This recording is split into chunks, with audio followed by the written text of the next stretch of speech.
Hi guys, কেমন আছো তোমরা সবাই? চলে আসলাম আবারও আরেকটা মিনি ব্লগ নিয়ে। এটা ছিল দাদার বার্থডের মিনি ব্লগ। এটা চলে গেছে এপ্রিল মাসে, আর কয়েকদিন আমি ভিডিও থেকে একটু বিরত ছিলাম, তাই ভিডিওগুলো পোস্ট করা হয়নি, তাই এখন শেয়ার করছি। তো এটা ছিল আমাদের বাড়ির কালী পুজোর কিছুদিন বাদেই, মানে 2-3 দিন বাদে। তো 2-3 দিন বাদেই ছিল দাদার জন্মদিন, তাই ওই বাড়িতেই সেলিব্রেশন করা হয়েছে। ওই বাড়ি বলতে হলো আমার কাকার বাড়ি, আর সেখানেই সেই পুজো হয়, তাই আমরা সবাই ভাই বোনরা এক জায়গাতেই ছিলাম। তো আমরা ভাই বোনরা মিলেই ডিসাইড করেছিলাম দাদার জন্য একটা সারপ্রাইজ রেডি করব। তো রাত্রিবেলায় দেখো আমরা মাঝরাত্রে বেলুন ফোলাতে লেগে গেছি। দাদাকে বাইরে পাঠিয়ে দিয়ে, মানে বাইরের ঘরে, বাইরে একটা ঘর আছে, সেখানে ওকে শুতে দিয়েছিলাম সেই দিন, যাতে আমরা এই সারপ্রাইজটা প্ল্যান করতে পারি আর সারপ্রাইজটা ওকে দিতে পারি।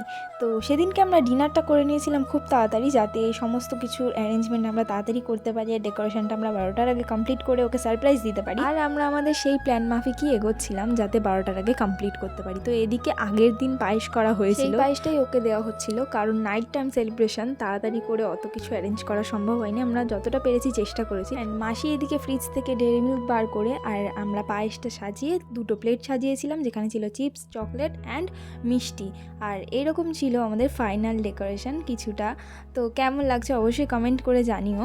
আর তার মধ্যে কেকটা রেখেছিলাম আমরা অনেক লুকিয়ে চুরিয়ে, মিষ্টির প্যাকেট দিয়ে, মানে অনেক কিছু দিয়ে লুকিয়ে রেখেছিলাম, যাতে দাদা ফ্রিজ খুলে কোনো রকমভাবে দেখতে না পায় আর কোনো কিছু আন্দাজ না করতে পারে। তো এদিকে দেখো আমার বোন নাচতে নাচতে চলেছে কেকটাকে রাখতে।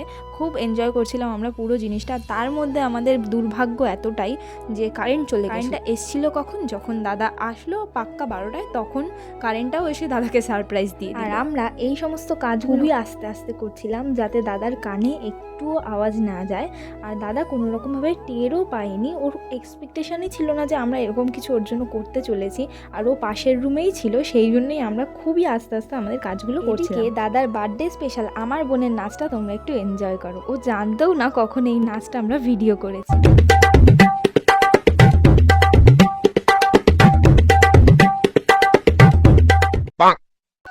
এদিকে আমরা এইরকম হাসি মজা করতে করতেই আমাদের ফাইনাল ডেকোরেশন শেষ করে ফেলেছি। আমি একটু ভিডিও করে নিচ্ছিলাম, আর আমার বোন আমার সাথে লাইট ম্যান হয়েছিল, কারণ কারেন্ট ছিল না সেই জন্য। আর দাদার রিয়াকশন আসছে নেক্সট ভিডিওতে, নেক্সট পার্টে।